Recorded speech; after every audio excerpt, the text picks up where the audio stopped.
today's topic's one of those things that, again, your examples are going to mean a lot more than anything I could talk to y'all about. So I really hope y'all, if you haven't come prepared to engage in class today, that you start to kind of get that way. Because today we're talking about leadership ethics. And so to give you the big picture of why we're talking about this, what connection can you possibly make to anything we've talked about so far this semester to explain why we're going to take an entire week to talk about leadership ethics?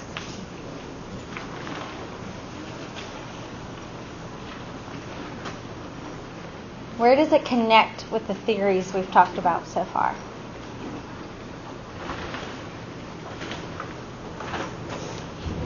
Transformational leadership. Transformational leadership, exactly.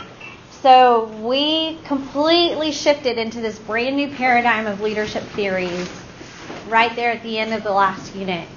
And there was something really unique about this. And so this was one of your questions on exam 2. What's the big difference between the contingency theories that we had talked about right before and transformational leadership? What was that big shift?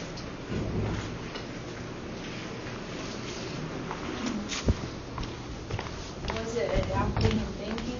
Yes. So contingency theories were all about adapting, leaders adapting their behavior, their traits, all that stuff to followers and context. But transformational leadership said, we really don't care how much, it's not that we don't care how much we adapt, but now we're really concerned more about how do people think. And so again, kind of big picture this semester, we've gone from who leaders are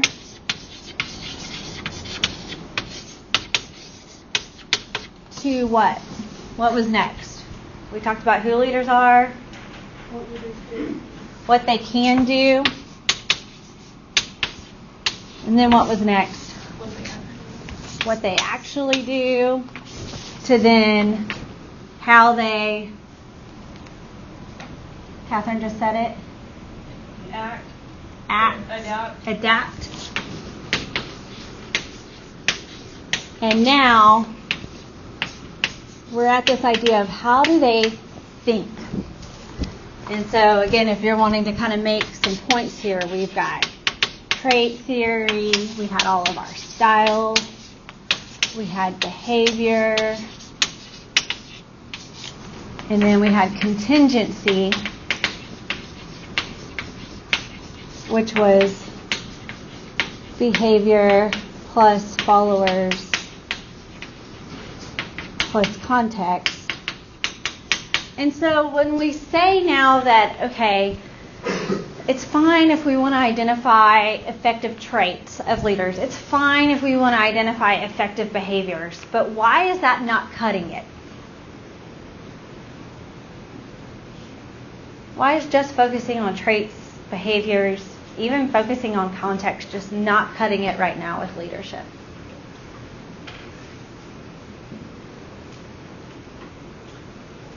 I always ask y'all that question, what's missing? What's missing if that's all we focus on? Huh?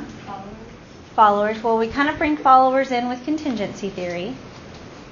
But what else is missing? What do we talk about with transformational leadership that's missing?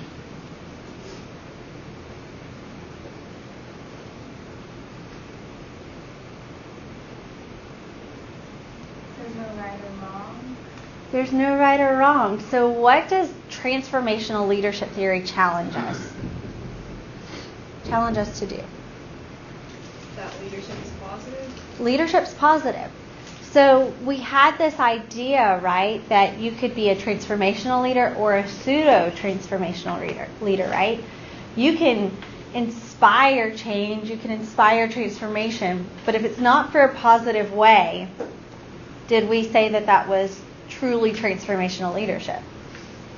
No.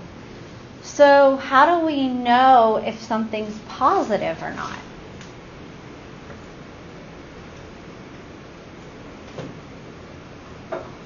Who gets to decide that?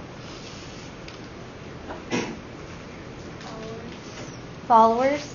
What do the followers base that judgment on? That judgment of right or wrong on? The leader. The leader. What else? Their personal morals. Their personal morals. So we have this idea of morals, and we have this idea of ethics, right? And I'm going to say here positive. I'm going to put this in quotes because it's debatable, right? And what determines our morals? What determines our ethics? How you're raised. How you're raised. What else? A lot of like experiences like change like how you think, what you think is right or wrong. Absolutely, experiences. And so it's one of those that you may think something's right and then you have an experience and you realize it's wrong. So they're changeable, right? In personal leadership development, or AGLE leaders in society, we talk about vision, values with congruent behavior. What part of that authentic leadership component would y'all say helps establish morals? Vision or values? Values, right? Like a lot of what we say is right or wrong can go back to what we say we value or don't value. And that differs between people, right? So this is a really complicated thing. And it's one of those that we could talk about transformational leadership and that theory and say, all right, if you prescribe to transformational leadership theory, you want to inspire and transform your followers in a positive way, and we could just move on. But that's a lot more complicated than what it seems, right? Because we've got to figure out, what does it mean to inspire and transform in a positive way? How do we even determine what that is? And that's what ethics is all about. Anyone studied ethics before? You've had an ethics course or a philosophy class yet? Maybe in your core curriculum? It's complicated, right? And it gets pretty philosophical. We're not going to get super philosophical in class here, but what we are going to talk about are just some of the conundrums that we can experience in leadership, and specifically agricultural leadership, and realizing that maybe the solutions aren't as clear-cut as they need to be, and that it's important for us as leaders to really understand the values that are at play, and not just your values as a leader, but the values of the people you're leading, the people you're working with, to help decide what's going to be the best way to act or the best thing to do that's going to create that transformation and that positive change. So what are some things, just highlights from your reading of chapter 13 that you kind of picked out?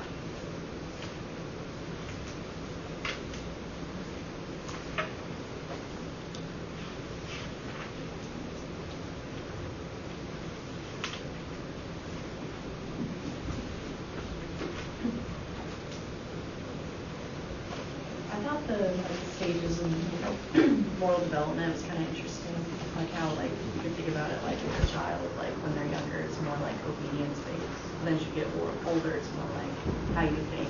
Yeah. So I'm really glad you brought that up, Samantha, the stages of moral development. This idea that as a kid, your idea of what's right and wrong is what your parents tell you, right?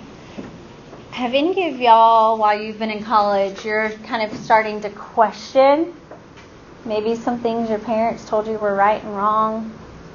Anybody want to share an example?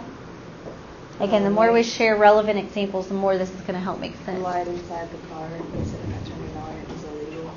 The light inside the car. Okay, great example and non-controversial example. Thank you. So Susie said that her parents told her growing up that if she turned the light on inside her car, it was illegal. Anybody else's parents tell them something? Okay, yeah. And why are you starting to question that? Well, because like I had to like turn on the light to like look for something in the back seat. They were like, turn off that light, it's illegal. We can't have that on. And then like as an adult, like I wouldn't turn it on, and then like somebody else would turn it on. I'm like, guys, you can't do that in the car. They're like, what are you talking about? They're like, it's perfectly fine. And I'm like, no, it's not. Yeah. And so you've realized, like, hold on, not everybody else's parents thought this. Why do you think your parents told you that? Because they didn't want the distraction of the light in the car, or I was being annoying, and they just wanted to alter my behavior at the moment. Yeah. Ooh, they used their legitimate power, right? Ooh, taking it all the way back to the beginning of the semester. But, right, like, legitimate power, we're going to get Susie as a kid to do something because as a child, what your parent tells you right or wrong, you just believe it, right? But then you start to meet other people, you start to have these conversations, and you start to say, I don't know, I've got to really figure this stuff out for myself, whether I agree with it or not. So, are you afraid now to turn the light on in your car? No. Anybody else have another example of something that, like, you've come to kind of question? Like, ooh, I've been told this my whole life, and I'm just not sure. We always wait 30 minutes after we ate before swimming again. Yeah. Anybody else's parents? You're going to drown if you swim after you eat. Yeah? You get sick. Okay. So that's another great example. Anything else?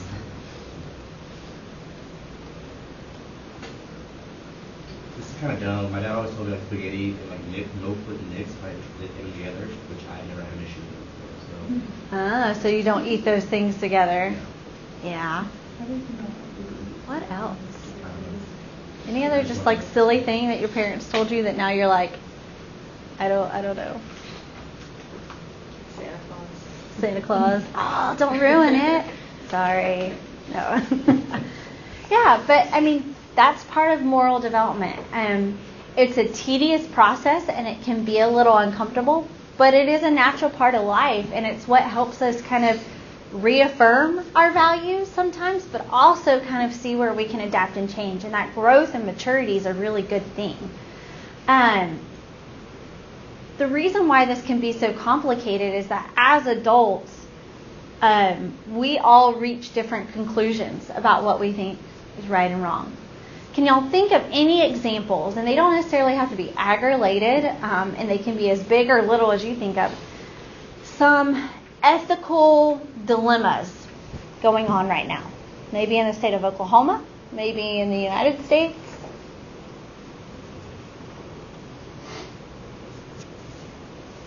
Anything that just shows there's some ethical issues.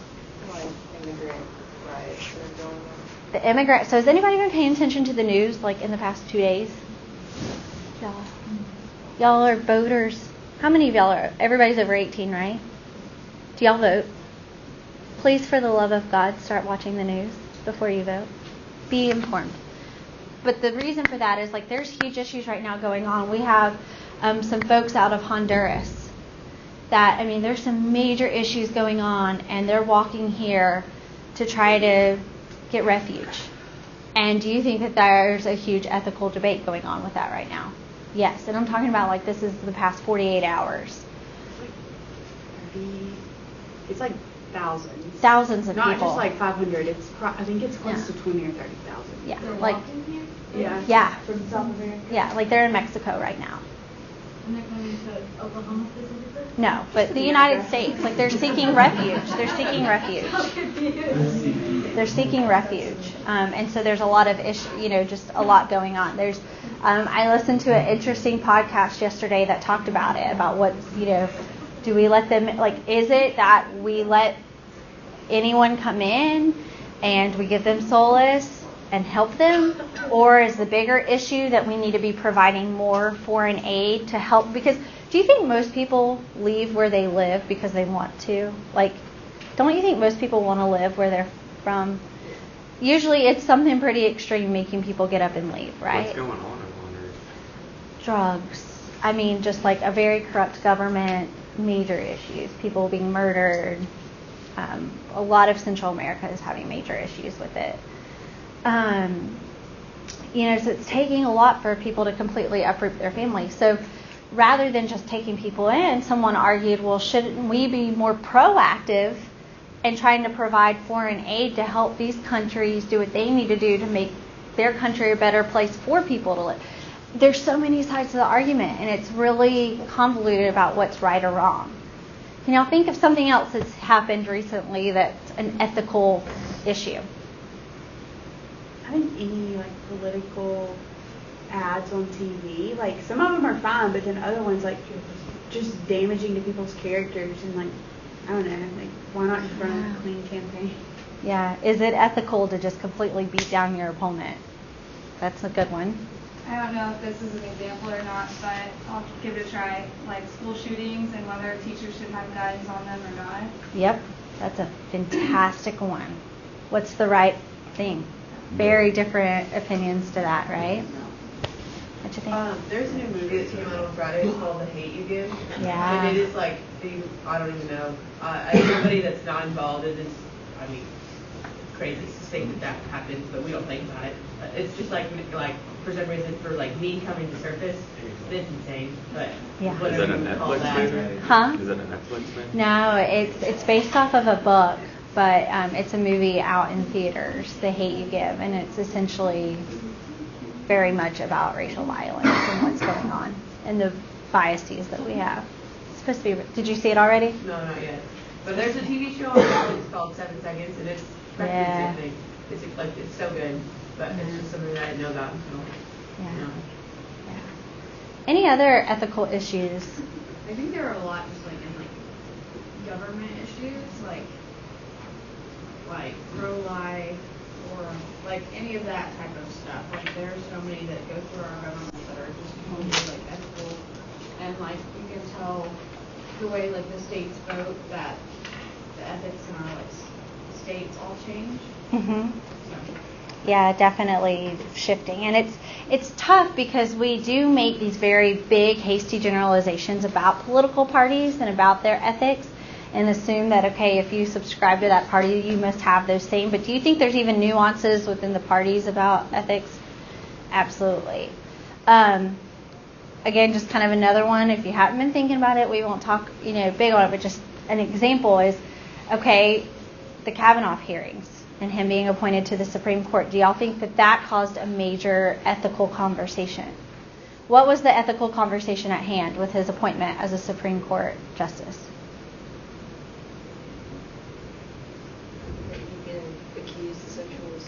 He had been accused of sexual assault back when he was a teenager. Should that impact him being a Supreme Court nominee now in his 50s? Yes. Some would say yes. Some would say no. Ethical dilemma, right? If you're a leader, how in the world do you navigate this when there's so many different viewpoints on things? How do y'all do it on a day-to-day basis? How do you decide what's ethical? Our beliefs, what we were taught. Beliefs, values, what you're taught. So, going to show. How many of y'all have seen the show What Would You Do? A few. Okay. So we're going to watch a little clip from What Would You Do, and we're going to talk about it. So, very non-controversial thing, but let's watch it. Hi. Where are your recipe books? They're right over there. Thanks. This is Tracy. She loves to cook and is always looking for new dishes to expand her repertoire. This looks good. Hi, can you just hold it for me really quick so I can take a picture? Today she's stirring up some trouble. Who's done this? Anybody done? What will people do when they see this sneaky chef You know what? I'm just gonna take this out. flipping recipes right out of the book? Just gonna take it with me. No, I don't have to print it out. What would you do? Our cameras are rolling at Books and Greetings in Northvale, New Jersey, where this recipe for disaster is about to go down. Oh, man, can you do me a huge favor? Can you just hold this for me? I just want to take a picture. Sorry, Bobby, I knew this one. At first, it seems this woman is on the same page. Yes, right. There's 3 pages. I'll do it. Okay. But as Tracy starts ripping, Just take this and snap. I just want this one recipe. She kicks her out of her book club. You know that? You just broke the book. I don't know. There's still a lot of other recipes in here. Are you crazy? It's illegal. That's not illegal. That's not a book. She argues with that old, you break it, you buy it. You taking that? Yeah, I'm not taking the book. And when Tracy refuses to buy in, Help? Yeah, she just read the pages of the book. So that's the broken book here. she sells her out. I'm sorry. No, I was looking through the magazine and she was holding the book. She just ripped this. That was already done. That one was already done. What do you have those pages under your arm? Oh, it's just my notes. Can you show her? Can you show all of us? What? How about we show her it's what would you do? Hi, what happened? Oh my God. I'm horrified. You sounded the alarm right away. Oh my God, because I love this store. This is such a community store. That's Why one can't recipe. What's it hurting? Taking the picture of the recipe, I was kind of like, all right, you're a little lame, but breaking it down. We're rolling again. Can you just hold this for me? Just show a quick picture. This woman gives our recipe seeker a hand. I don't want my recipe. It's like 3 pages. By the whole thing, you know? Oh, no. Have you ever done this? Oh, yeah. I know people who have. Actually, just hold it for me real quick. She seems shocked. As she continues to watch page by page. Yeah, keep ripping that. Oh, cheese enchiladas. I only know a few. Do you want a copy of these?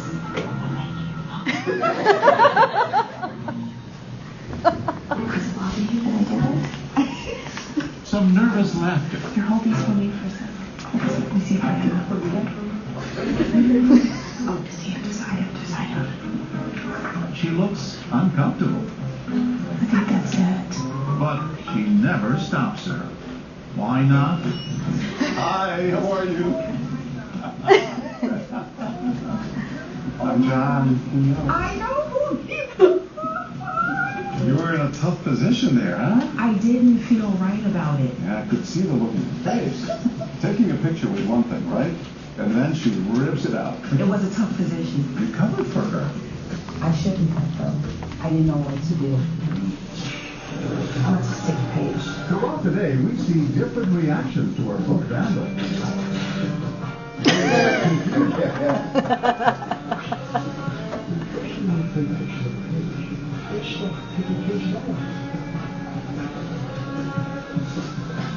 Shock and disapproval.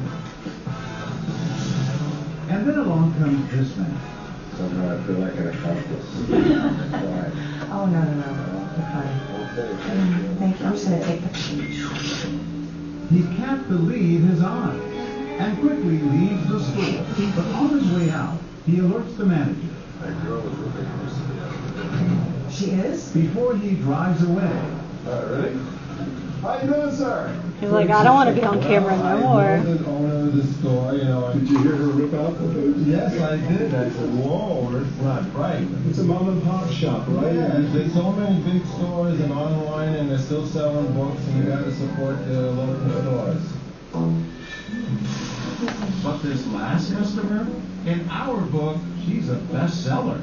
Just like all the other shoppers today, she lends a helping hand while Tracy takes a shot of those recipes. Gingerbread, that looks good, right? Yeah, gingerbread. Okay, cool. I'll just take that. And tries to stop her. Can you hold this for me? No, I can't tear a book apart in the bookstore. I'm just trying to save money. No, I can't do it. You're stealing. So that's just a page or two because I'm going to take the other one out. What are you taking this one? I'm going to have to say something. What are you doing? Hey, then stop. So these are my friends here at this bookstore. I don't think it's a big deal, no. Yes, stop. Stop doing some of my friends. I can't steal from my friends. Beautiful. Should I just put it back in? Yeah. Go to the library. Have a copy up there. She stands up for her neighborhood bookstore. How are you? I'm John Quinones. What do y'all think?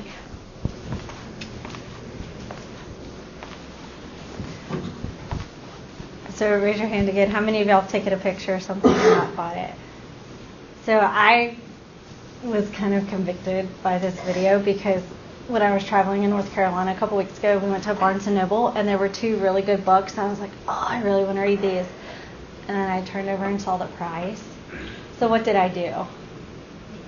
Took a picture to save it to get on Amazon for like a quarter of the price.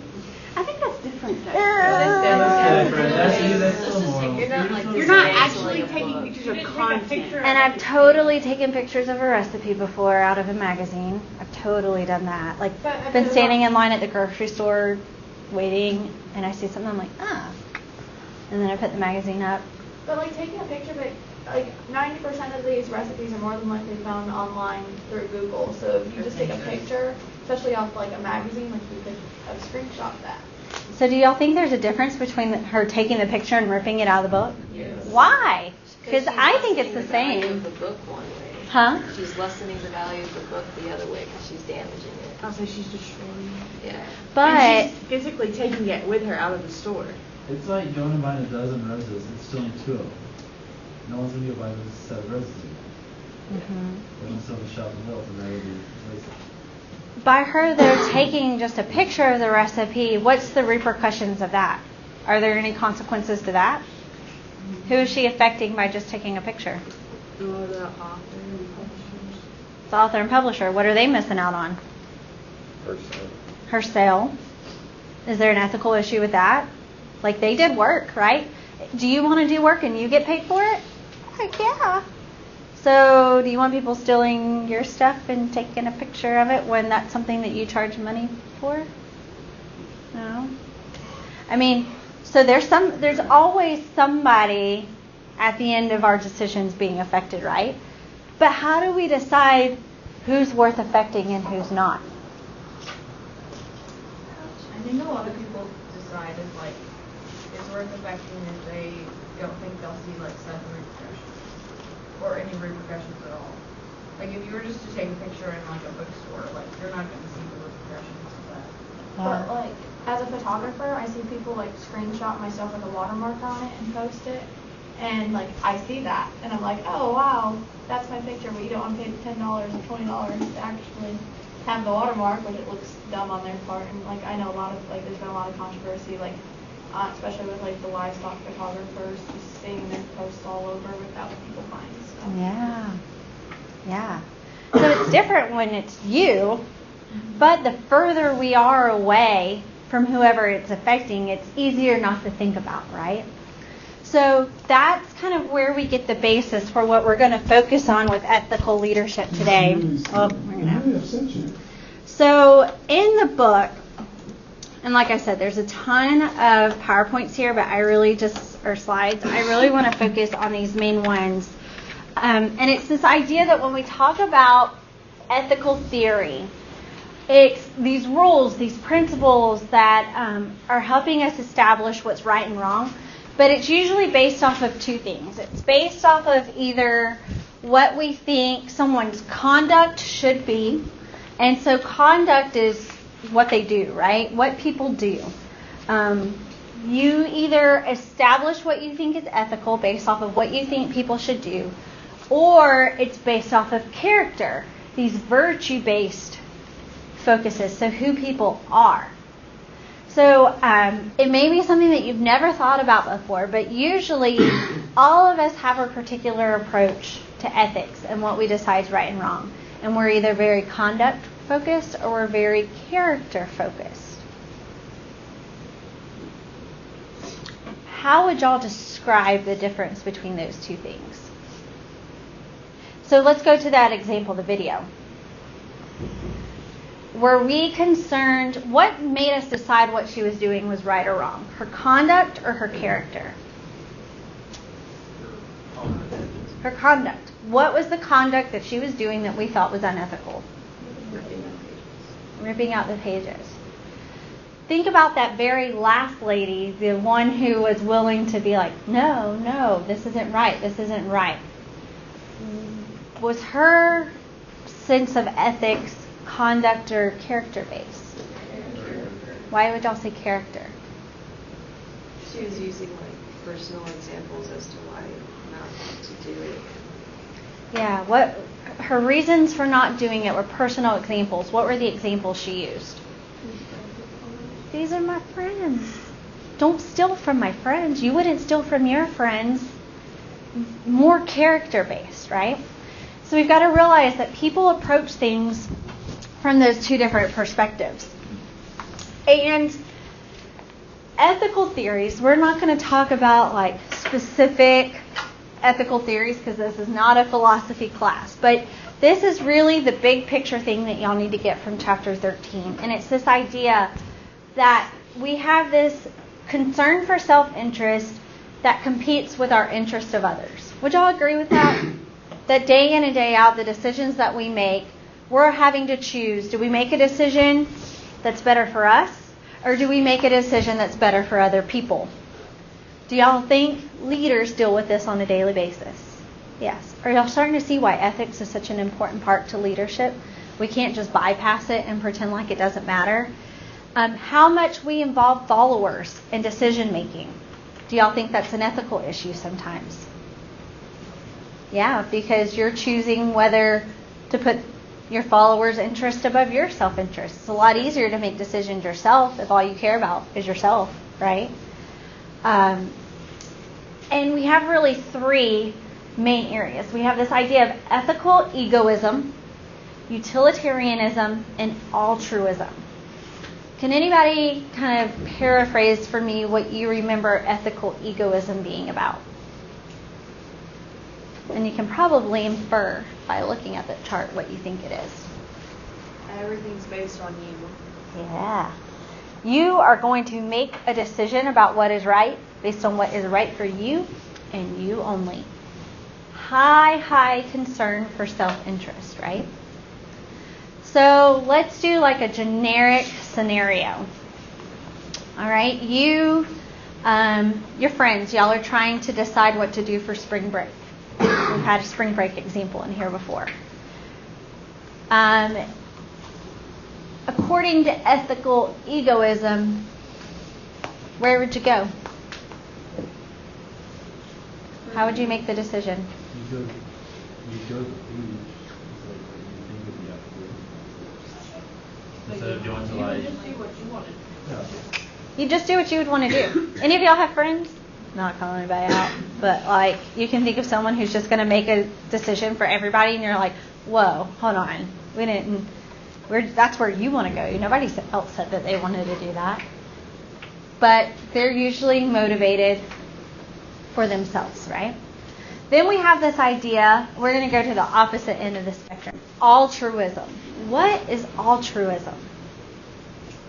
It's like Mother Teresa. Good example. What makes Mother Teresa altruistic?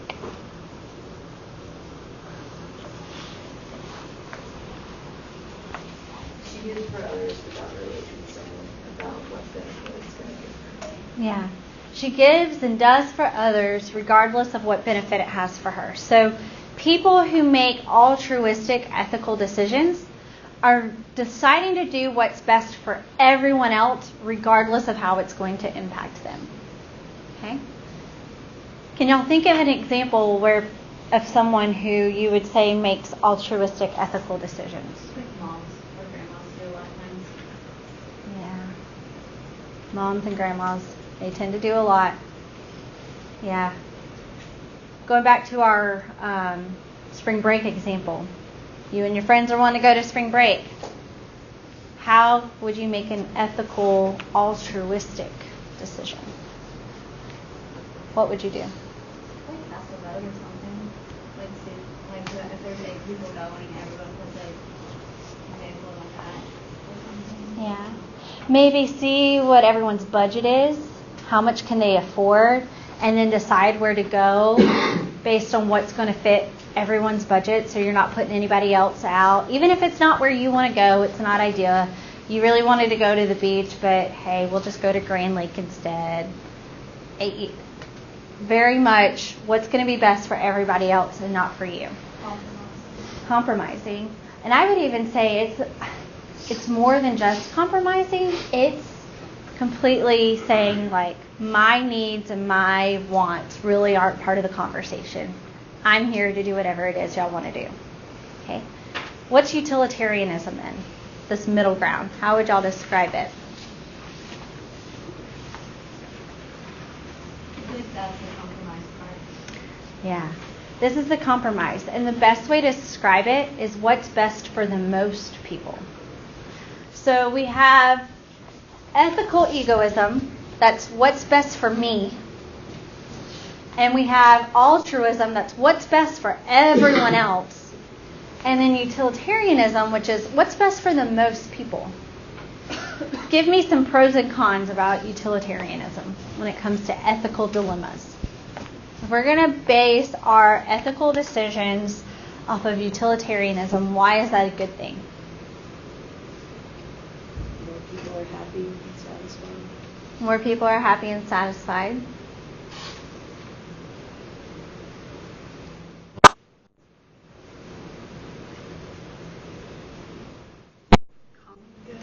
The common good. How many of y'all have heard that term before? What's that mean? The common good. It may benefit the entire nation, but it may not benefit a state or a city or something like that. Yeah. So we see it a lot in politics, right? When there's things that are being decided at the federal level, we've got to decide. Like we know that there's probably going to be some states that policies hurt, right? But it's going to help a bigger majority of people, so it's what we need to do. What are some cons to that? What are some negative aspects of this approach? If you're the one who doesn't benefit. If you're the one who doesn't benefit, you feel kind of left out to dry, right? What else?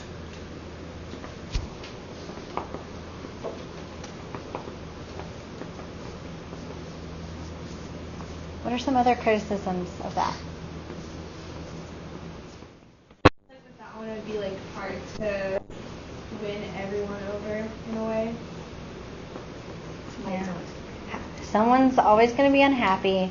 How in the world do we figure out what the common good is?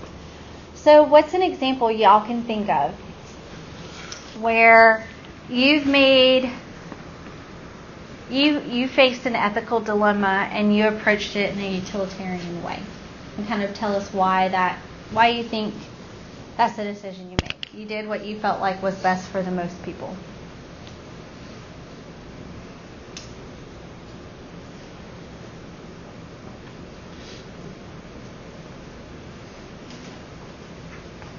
Okay, this isn't me example, this is just something I picked up. So like back to the mom thing, so like say you had like 7 kids or something, making dinner is like a lot of people feel like that's the way that they decide what you're making for dinner. Like if it's a 5-2 vote, then spaghetti wins kind of thing. Yeah, yeah. Man, yeah. How in the world do you decide what to cook for dinner as a parent when you have a bunch of kids at home, right? Do you think everybody wants the same thing to eat every night? No. But at some point, and I don't know, maybe your parents were like mine, but they were going to make one meal and you either ate it or you didn't eat, right? And so there were times that my sister did not want what my brother and I wanted for dinner. What did my mom or dad make? Majority wins, right? And so, yeah, my sister still's a little bitter about it. She'll be like, I never get what I want. And I'm like, it's because you're the baby, right? But that's a good example of utilitarianism. So I want to read out loud for y'all some just kind of leadership ethical dilemmas. And I want us to kind of chat about it. All right? What should be done? And do you think the response should be an ethical egoism response? Do you think it should be utilitarianism, altruism? Where would you put the response?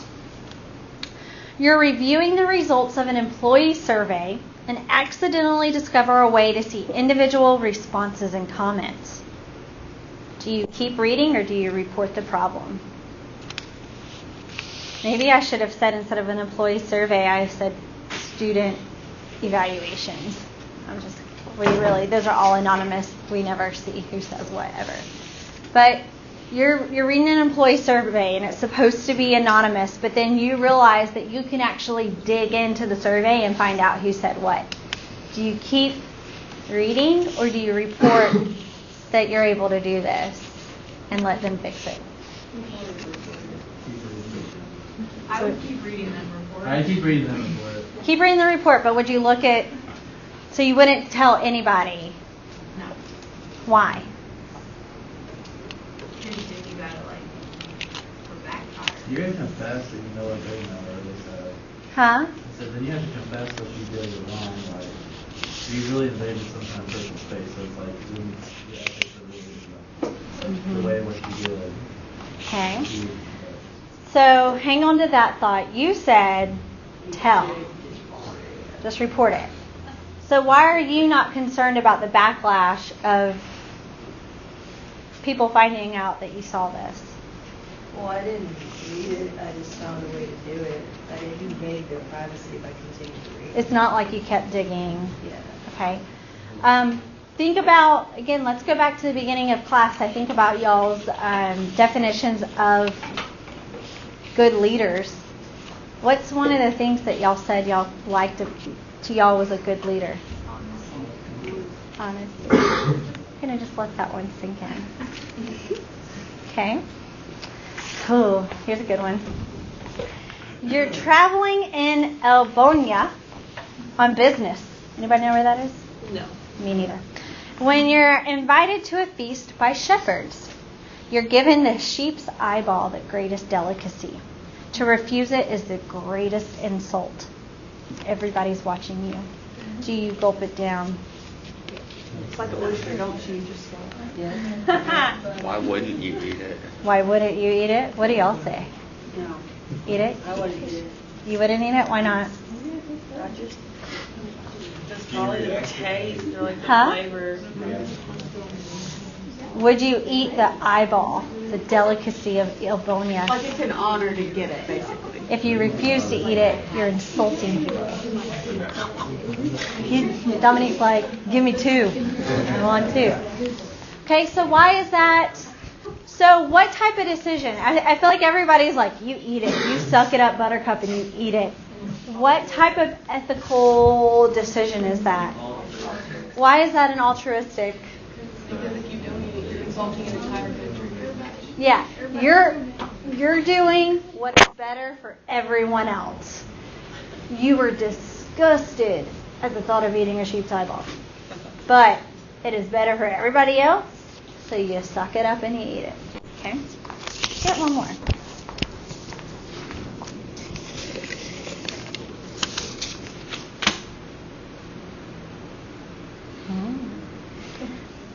After closing a big deal, your manager surprises you with a warm, lingering hug.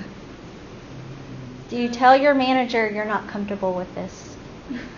Yes.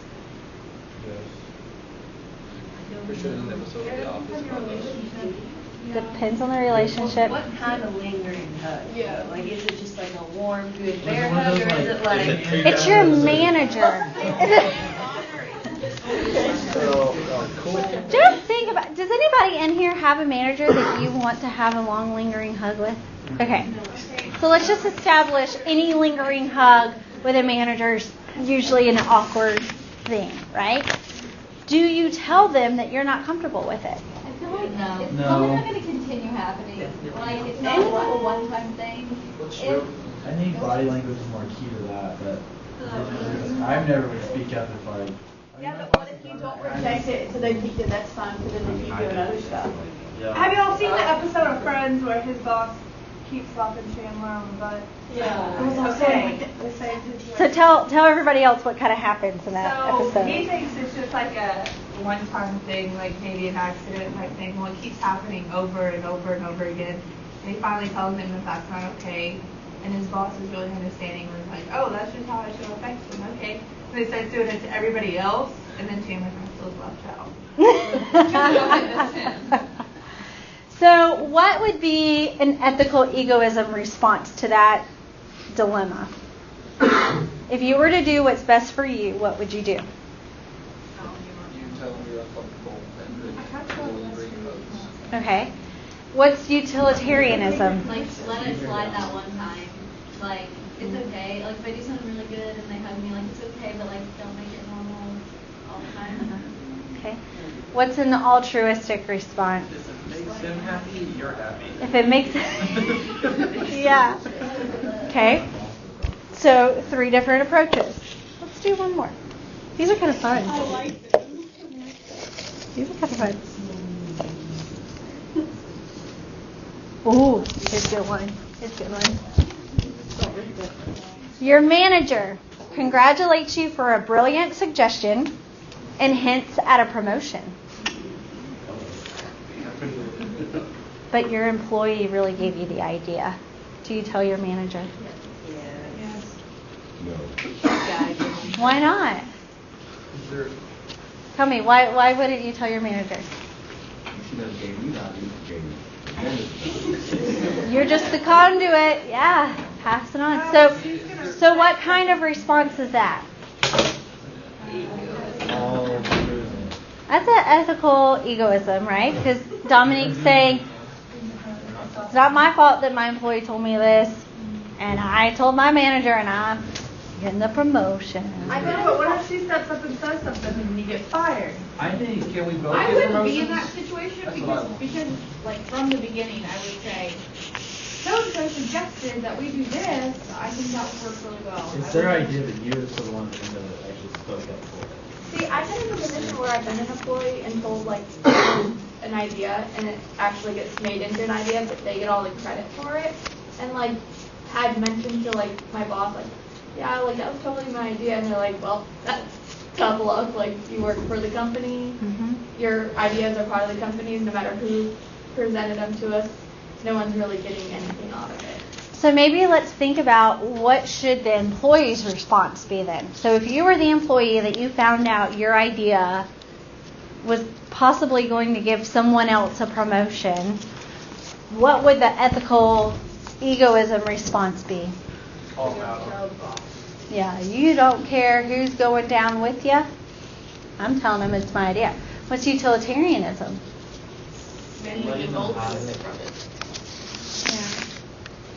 So you want to do what's best for the most people, and what's best for the most people in this situation.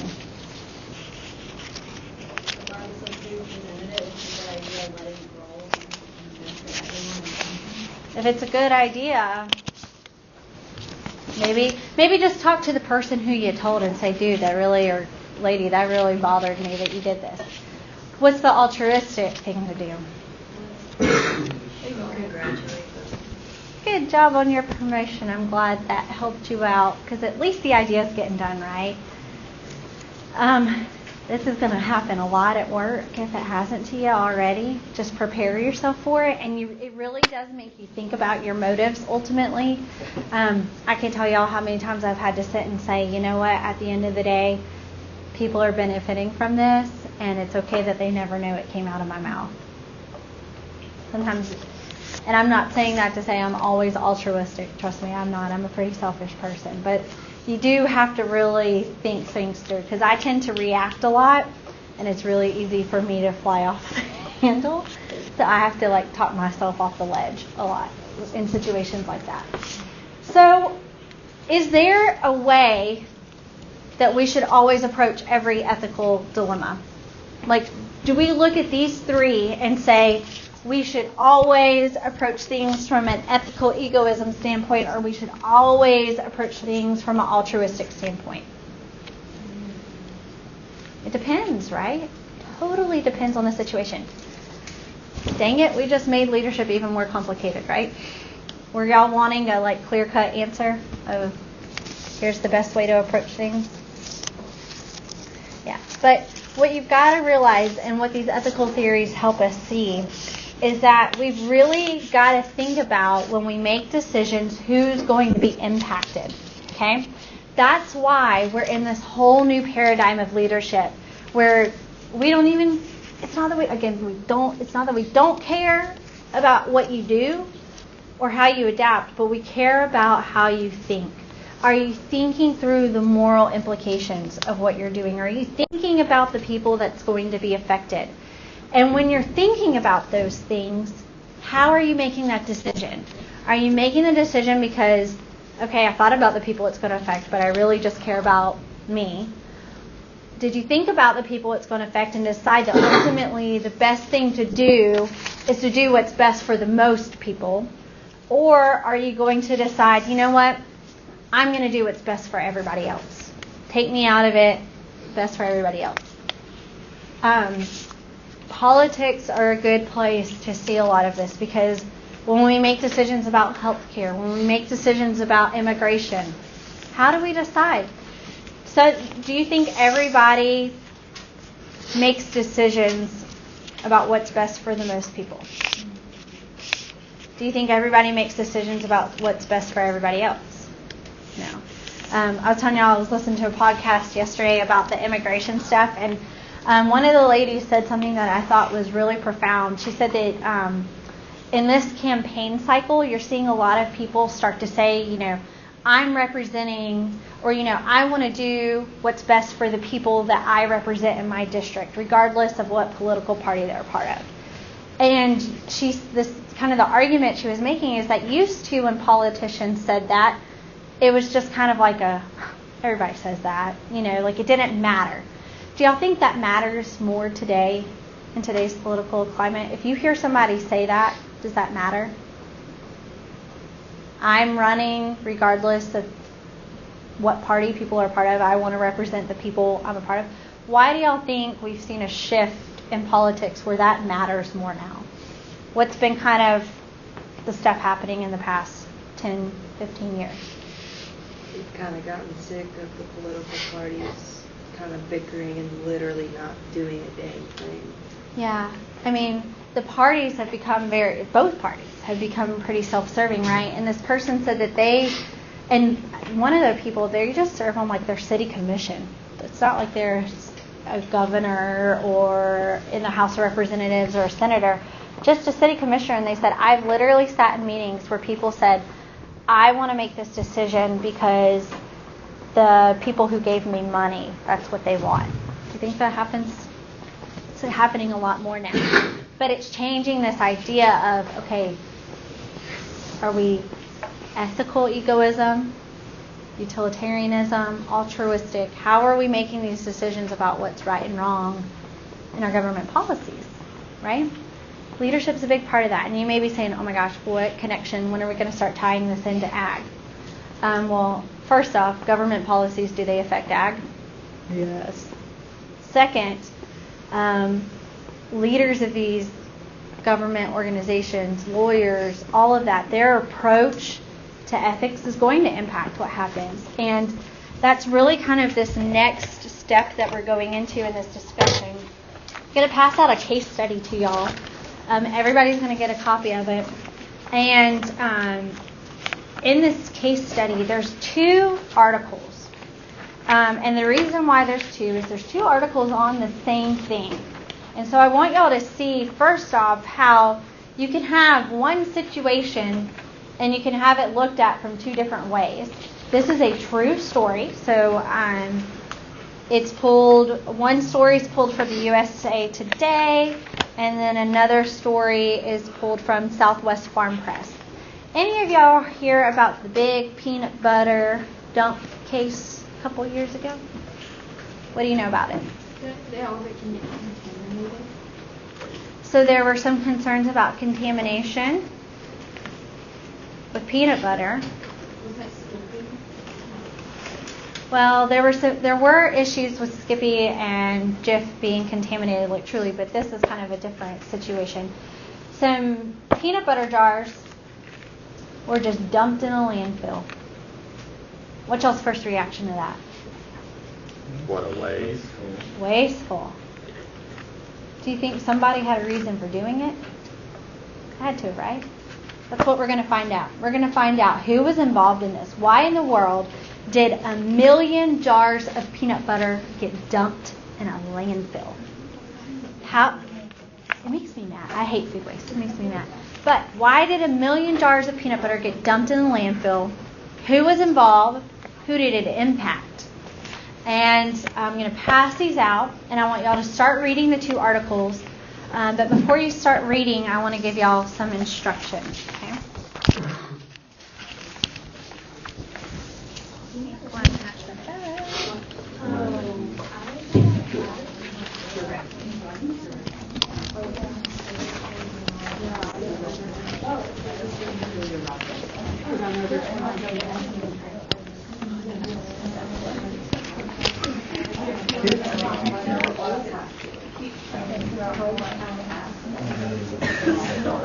These are for these 2 rows.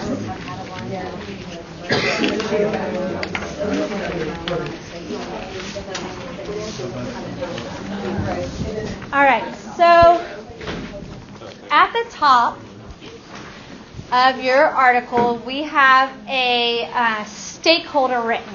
So some of y'all are going to have Costco. Do y'all know what Costco is? Yes.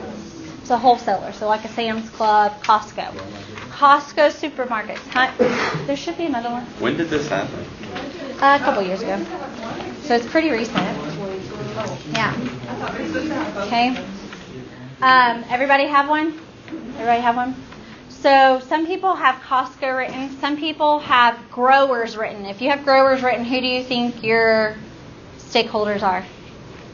Peanut farmer. The peanut farmer, right? The peanut grower. Someone's got to grow the peanuts to make the peanut butter, right? If you have Sunland written at the top, that is the co-op and the processing facility that makes the peanut butter. Okay? And then you may have the food bank. Ooh, y'all weren't waiting on that one. Y'all. Food bank involved, right? So depending on what's written at the top, that's the perspective that I need you to take on while you're reading this case study. So you're going to read the 2 newspaper articles, and you're going to read it from the perspective that you are on Costco's side, or you are on Sunland side, you are on the peanut farmer side, you are on the food bank side. All right? And we'll spend the rest of class reading it. And I want y'all to take this home and think about it. I want you to do some research. All right? Like, I think that y'all being able to take this home and think on it for 48 hours before we come back to class on Thursday is going to make this a much more engaging conversation than if we just did this in class in an hour's time. But what you're going to notice is after you read both articles, on the back are some questions. I want you to have these answered when you come to class on Thursday, okay? And we're going to pick back up on this on Thursday as a class to say, all right, what in the heck do we do? What is the right ethical decision in this situation? But you've got to approach it from your stakeholder standpoint. And so you may say, you know what, let me read a little bit more about Sunland. Let me go look up more about how this affected the peanut farmers. Let me read some stories. Do you think y'all can find more than just these 2 articles? Probably. But I want y'all to kind of help build a good argument for when you come into class on Thursday. So make sure you bring this to class with you on Thursday, all right? Don't lose it. Any questions for me? Make sure if you didn't read chapter 13 before class today, make sure that you go back and do that. Hint, hint. Before Thursday? Yeah? Smile? Okay.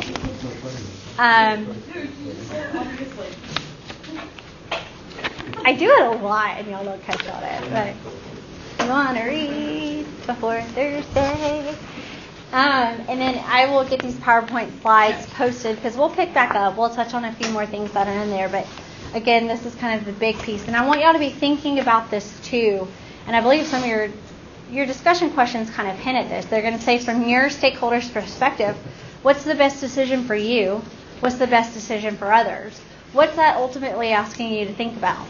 So, like, from the food bank perspective, are you saying that, like, had this not been done, it could have been used at a food bank or something? Read the story. Yeah. All right. And Sunland is the producer? Sunland's the processor. So they're the company that buys the peanuts from farmers and processes it and makes it into peanut butter and then distributes it. So, okay. Anybody else have any other questions about who your stakeholder is or what their kind of teeth in the game is? I have a question. Yeah. Costco is big enough, but don't we still have Costco? Do what? Don't we still have Costco? Mm-hmm. This says they filed for bankruptcy. Mm-hmm. A lot of companies do. Mm-hmm. Okay. There's a lot of companies that file for bankruptcy and then they get government aid and go right back at it. Interesting thing on that, if y'all didn't know, so bankruptcy, a lot of times when people file for bankruptcy, what ends up happening is they essentially, like whatever debt they owe, part of it just kind of like disappears if they're allowed to go back in business. Are there some ethical issues with that? I'm going to give y'all a prime example. So I told y'all my family has a produce trucking company, and we still haul produce for this huge farmer in Georgia. And he really mismanaged his money and filed for bankruptcy. He owed our family business close to $1 million. And it's fresh produce, right? So like you get it out of the farm and you take it to the grocery store. So it's already been consumed years ago. So it's not like we can get any assets back, right? Close to $1 million that they never paid us. And they filed for bankruptcy. How much do you think they had to pay us back? $250,000. 25 cents on the dollar. So fine and good that they paid us 25 cents on the dollar, but we lost 75 cents. Do you think there's some ethical? Obviously, I'm biased. Do I think that there's some ethical issues with that? Yeah. But why do we allow people to bounce back from bankruptcy? Why do we have government policies that allow for that? Second chances. Did he have to sell any of his property or assets or anything? He's a corrupt man. Very corrupt. We do not do business, and very corrupt. And he's actually filed for bankruptcy twice since then. Don't you guys twice sensitive? And when people file more than continuously, doesn't it just kind of get sketchy? They get investigated. Mm-hmm. They find loopholes and they hire good lawyers. Anywho. Is there a limit on how many times you can file for bankruptcy? Will they tell you no more? It depends on what type of bankruptcy you file for. So there's all different levels and types. Mm-hmm. So with that, I hope y'all really enjoy reading these articles. I'm excited for our discussion on Thursday. I think it's going to be really good.